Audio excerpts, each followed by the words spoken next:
Hey everybody, so I got the L.I.F.E viewer all set up here, frequency generator. Got these spiral pans gonna test out. Got one with rounded edges here, and then we have one with flat walls here. Got the light set up. Let's kind of zoom in here. Center the light. Always want your light centered.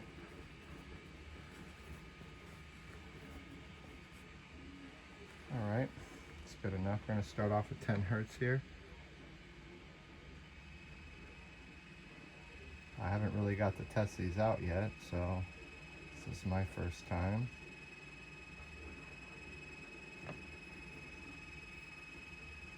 I'm going to turn off the other light though. And I'm going to turn this one up a little tiny bit here.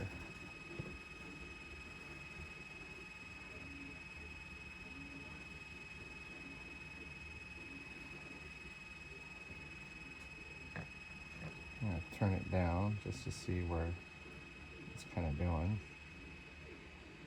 Pattern's obviously not going to create the same kind of geometry. But I can kind of see that's the center vortex point right there. So let's add some more water to it. Well, let's kind of go up in frequencies a little bit and see, and not make a big mess like I almost just did. Turn that thing down. Turn up the frequencies a little bit. This is 40 hertz.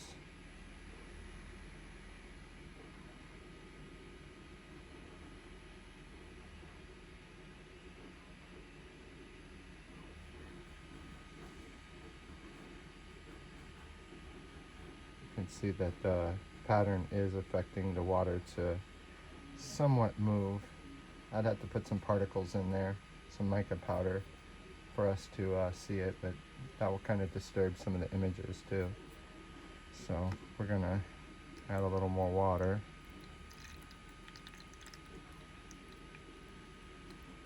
And get up past this little ridge here, because that was just the center part going up the first, like little ridge.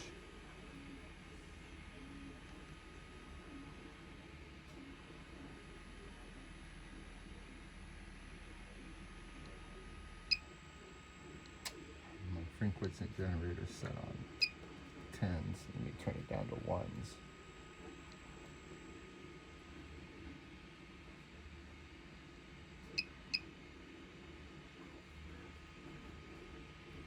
This is 28 hertz. Kind of looks like it's spinning. The effect of the frames per second once again.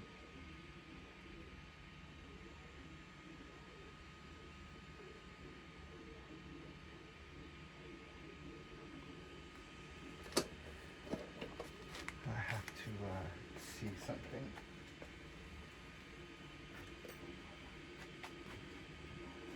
Just because it's doing this,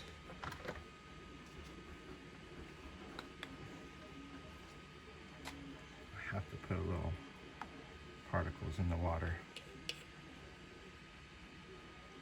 Just a little. See what's happening.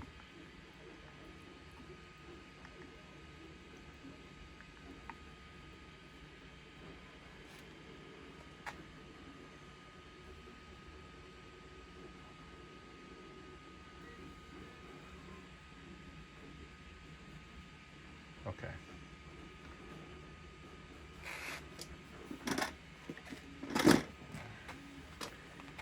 Now the particles are spinning the same direction, a tiny bit, and in the very center they're moving the opposite direction.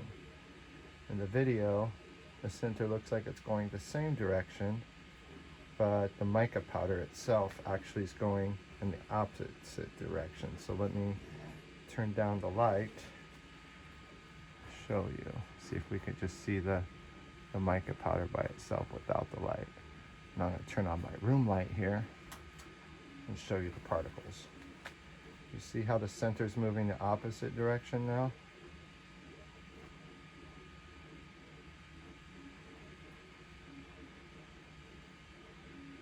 And if we amplify it, we'll get a little bit more of this effect, together with a little bit of the light spinning the opposite direction.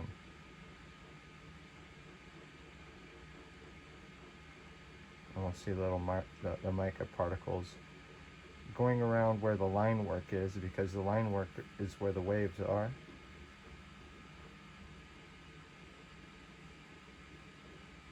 So you could see how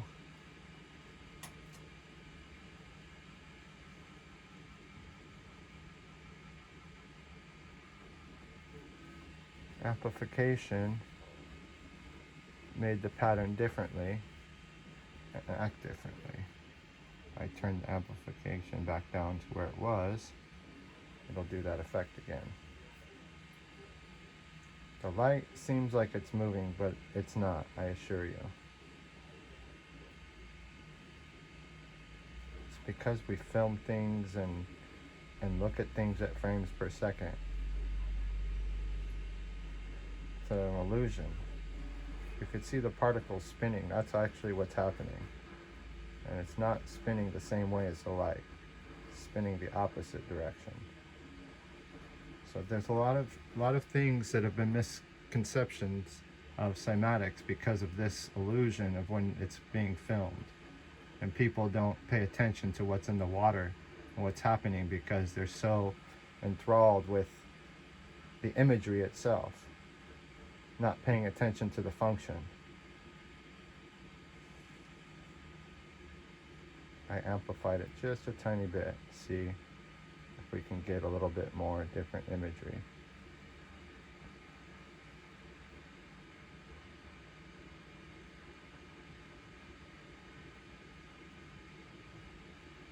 I'm going to change the frequency down a little bit.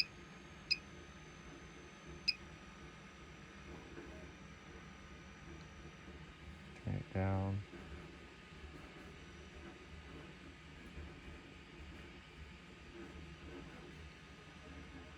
And you can see the little X patterns. These are all the little vortexes.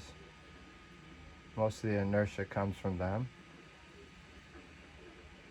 The pattern itself will reflect how those patterns are being moved and pushed.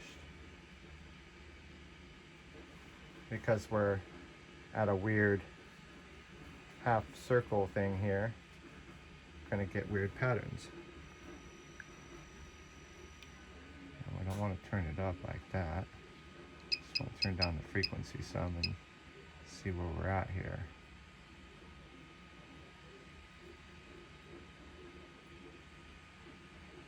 So now,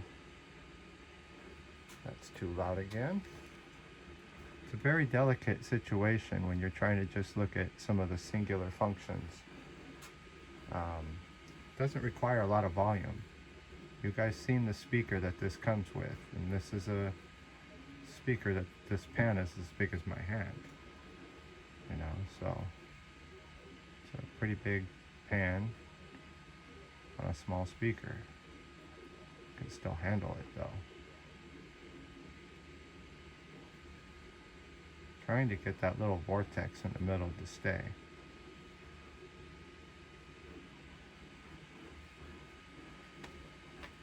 But as we get deeper, the water is going to get more fluidly movable.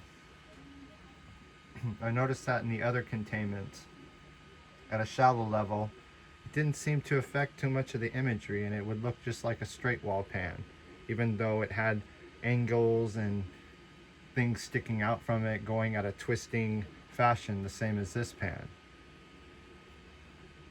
But they were angular. And at certain levels, the water didn't seem to be affected by it at all. It counterbalanced itself, it seemed. This is 17 hertz. Let's drop down to some lower frequencies that move, you know, a little bit more up and down.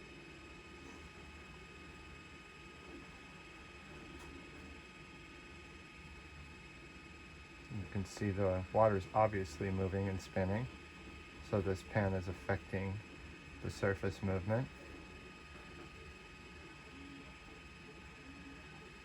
all water is spinning in the sense of what it takes to make a pattern. It's because that the patterns are created by vortexes. But all this pattern in the background you can still see is stabilized. Kind of like a standing wave, how it acts.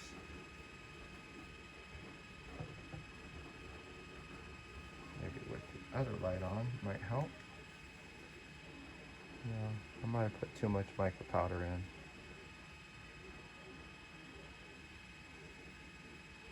I really like seeing the mica powder because it really explains how what you're actually seeing is not always what you're seeing.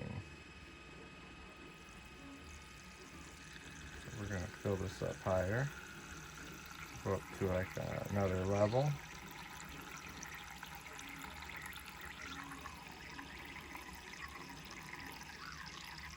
Or you can go the opposite direction to see what happens.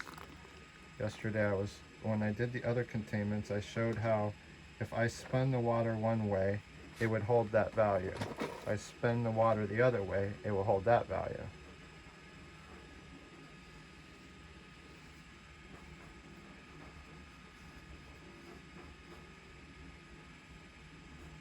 You want to fill it up at least to where the lines are. See what we get out of this 10 hertz here.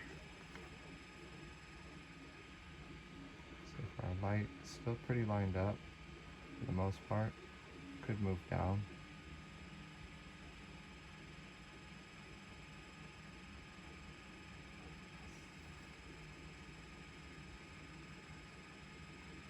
Not so much geometry as more as the showing of all the inner.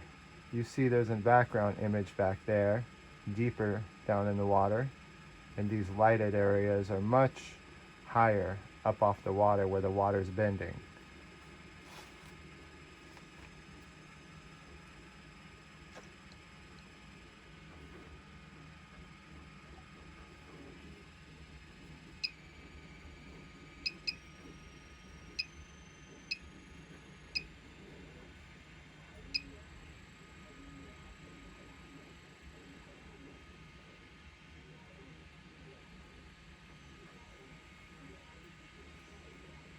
It's 15 hertz. Go up 16, 17.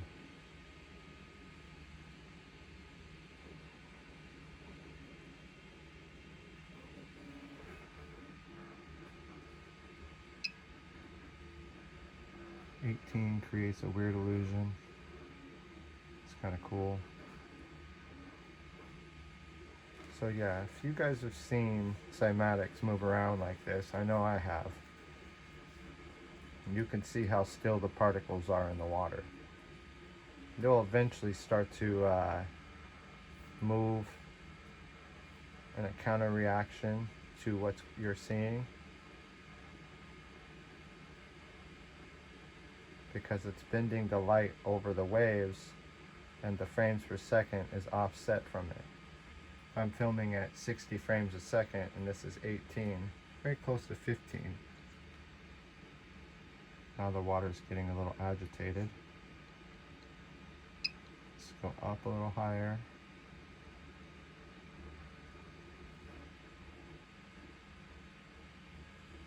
I'm noticing more of these straight line kind of elements.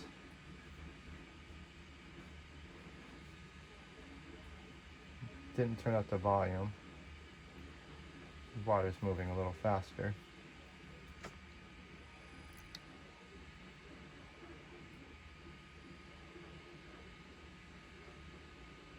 It's kind of cool effect though. Look at that. The illusion of light.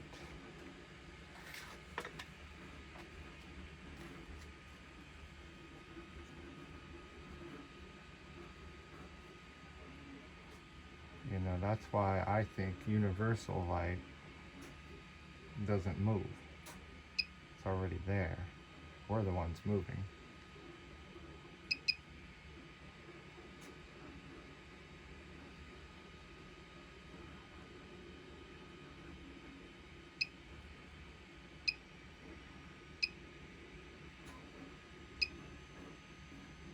turning up the frequencies. 25 hertz. That's pretty cool looking. See, the particles in the water aren't doing the same thing. Amplify it. See if it will make it do it.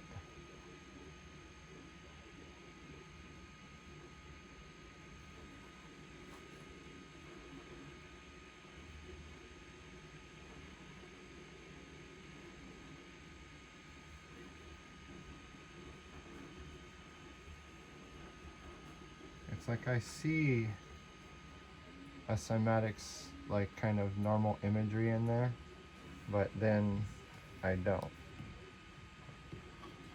Let's see if I can fix this light a little tiny bit more centered and see what it does.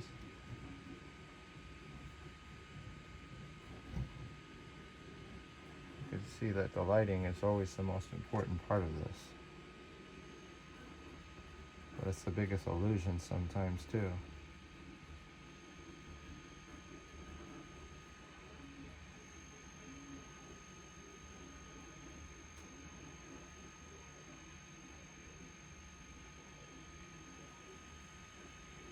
This is pretty amplified, but not super amplified.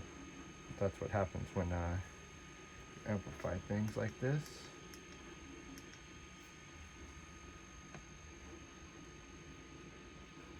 Down a little bit, you see the vortexes and stuff. Like I said, there are always these little tiny deeper cross sections.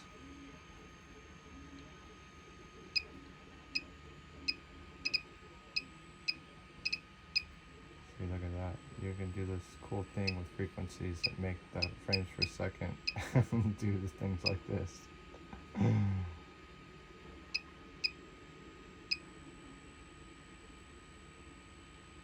That's because we're going with the frames per second at an octave.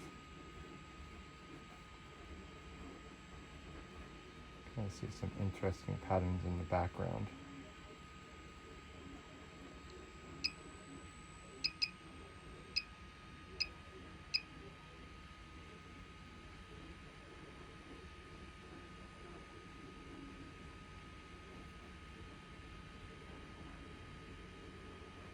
Now you can see the little vortexes down there if you look at the cross sections.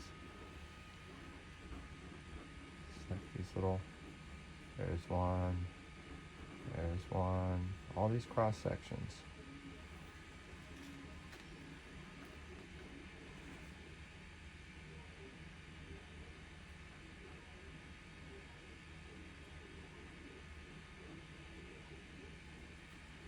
It's interesting how the darker water doesn't reveal as much as the lighter colored water, where you see a little bit more structure in these details.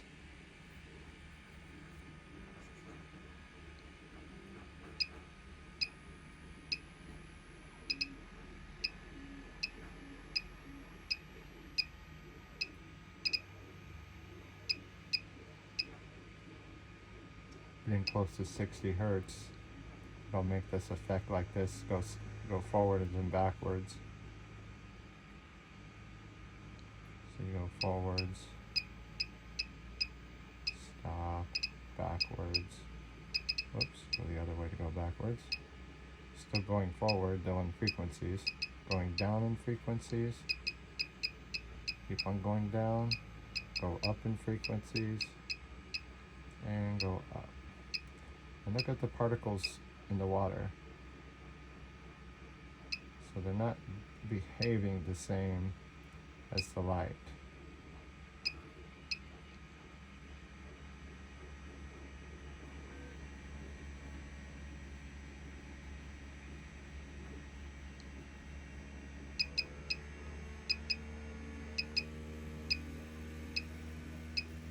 So we get higher frequencies, just 84 hertz. You just start seeing more cellular structure of what these patterns are doing within this range. But the pattern itself is the vortex. It's just duplicated itself over the space. The surroundings is creating the experience.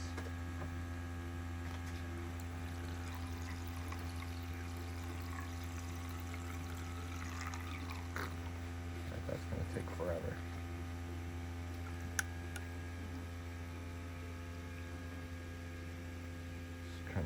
this bad boy up.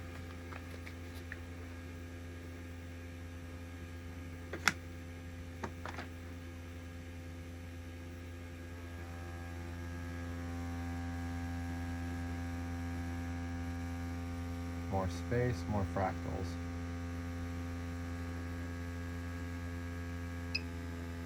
And you'll see as I turn the frequencies down, everything will just get larger and larger. I'll have to turn down the volume as I do it.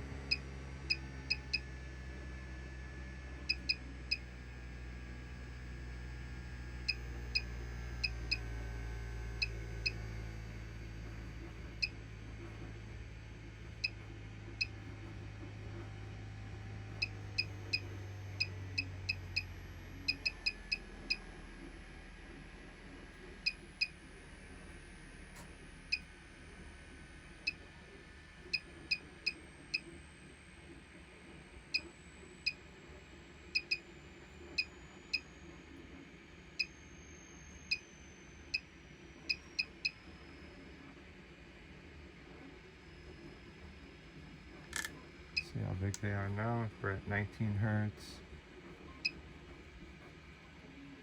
Doesn't require very much volume at this level.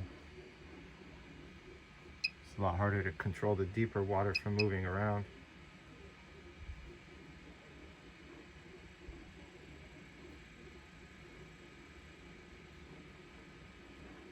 But you get bigger images, see, at lower frequencies.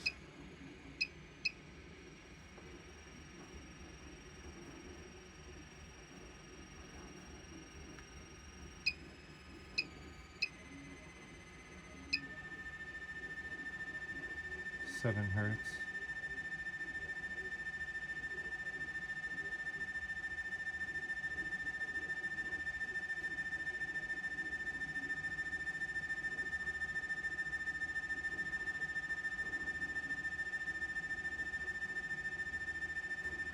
So it's not very much a pan for getting cool geometry.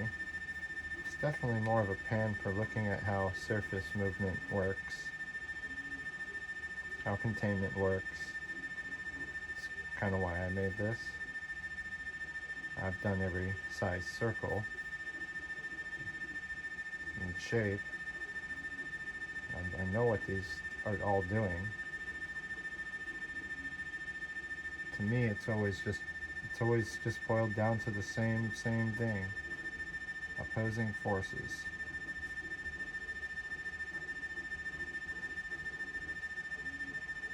Their containment creates the geometry, their containment creates the imagery. There's a lot of illusions of how the water is behaving because of it all. It's quite interesting, you know. For me, I rather observe this and let this be how I learn, by observing it.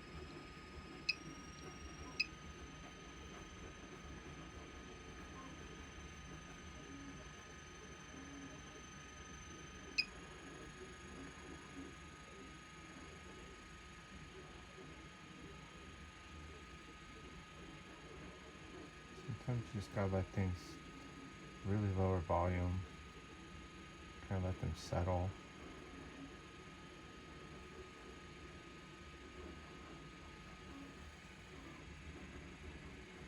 Some of the slower movements.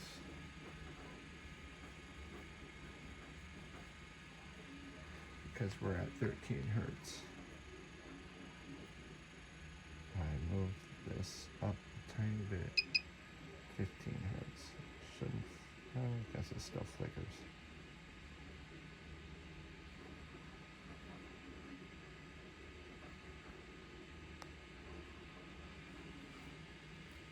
Leave it. Yeah.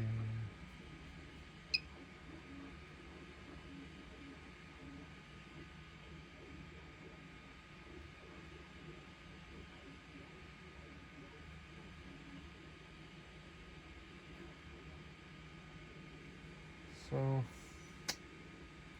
I'll have to experiment more with size